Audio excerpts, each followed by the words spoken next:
نهائيا. أزمة قلبية الله يرحمه، وقف قلبه وتوفى الله يرحمه.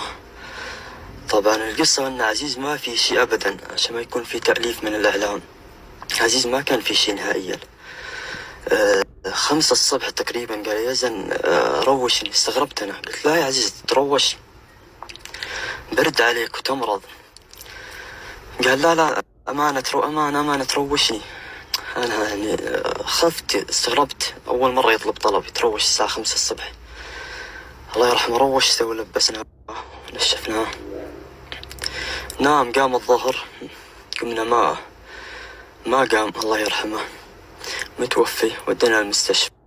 ودينا المستشفى وسوى الإنعاش الله يرحمه متوفي. أنا حسيت يعني خلاص ودعنا، يعني قال يزن سامحني وتروش بهالوقت ويقرأ أذكار، أقول يا رب يا رب سامحني، يا رب اشفيني. ما أبي أقول إلا الله يرحمه ويجعل مثواه الجنة.